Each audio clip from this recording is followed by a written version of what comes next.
L'actualité, c'est aussi le football. Demain, vendredi, c'est le coup d'envoi de la Coupe d'Afrique des Nations. Avant d'en parler avec Lise Lauretian, notre chroniqueuse sport. Bonsoir. Bonsoir. On va parler du mondial féminin que vous suivez aussi. L'Angleterre est première de son groupe après sa victoire contre le Japon. Victoire 2-0. Déception en revanche pour l'Écosse, victime de la remontada argentine. 3 buts partout. Un match nul qui élimine les Écossaises. 2 matchs se jouent en ce moment. Les Pays-Bas affrontent le Canada, le Cameroun, la Nouvelle-Zélande. Et ce soir, à 21h, les Américaines seront face aux Suédoises et les Thaïlandaises, elles, affrontent les Chiliennes. Alors voilà pour ce mondial féminin. Mais demain, vendredi, c'est donc le coup d'envoi de la CAN et c'est pour nous le fait du jour.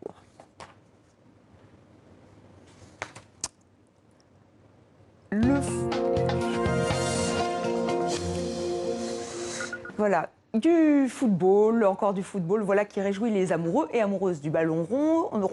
Lise Laure, rebonsoir. Donc la CAN 2019 se déroule demain en Égypte et c'est une période compliquée. D'ailleurs, on voit, vous avez vos dossiers. C'est pas simple pour cette édition 2019. Non, c'est pas simple parce qu'on a appris cet après-midi que la FIFA, par l'intermédiaire de la Sénégalaise Fatma Samoura, va aider le président de la Confédération africaine de football, Ahmad Ahmad. Je rappelle que le 6 juin dernier, il avait été interpellé par la police pour une affaire de corruption.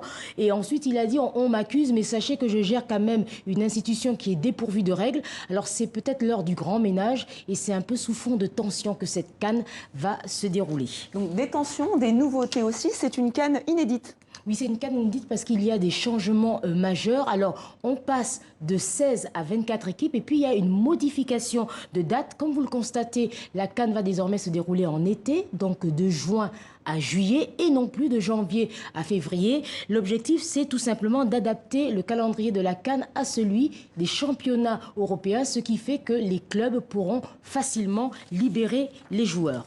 Alors demain, donc le coup d'envoi, l'Égypte affronte le Zimbabwe, si je ne m'abuse. C'est ça. Voilà, donc le match d'ouverture. Alors qui sont les favoris? L'Égypte déjà? Alors l'Égypte, tout simplement, c'est le pays organisateur, c'est le pays de la star incontestée, Mohamed Salah. Mohamed Salah qui avait été blessé pendant la Coupe du Monde. On espère tous donc qu'il est en forme et surtout qu'il va le 19 juillet, sur ce que les fans espèrent, ramener ce trophée qu'ils avaient perdu en 2017 face au Cameroun car l'Égypte était finaliste. Et puis il y a également le Maroc d'Hervé Renard.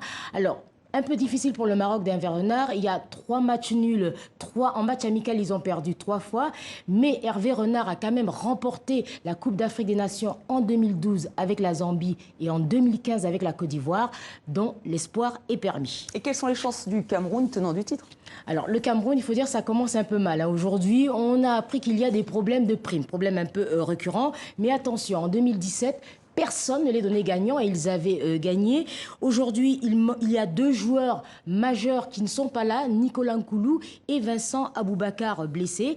Et puis enfin, dernier favori, le Sénégal de Sadio Mané. Sadio Mané qui avait été auteur en 2017 d'un penalty raté. Donc tout le monde espère que ce sera le Sadio Mané qu'on voit à Liverpool. On suivra tout ça. Autre point un petit peu tendu, c'est l'arbitrage et la vidéo par assistance, la VAR. Oui, cette fameuse VAR, parce que souvenez-vous qu'il y a quelques semaines, elle avait provoqué un tollé en Ligue des champions africaine de retour parce que tout simplement, elle ne marchait pas. Alors, on espère que ce ne sera pas le cas et surtout qu'elle permettra d'éviter ces problèmes récurrents d'arbitrage dans le football africain. Merci Lise Laure. Nous voilà donc bien renseignés sur cette CAN qui commence demain. Et pour suivre l'actualité de la CAN et du mondial féminin, évidemment, allez sur notre site tv5monde.com.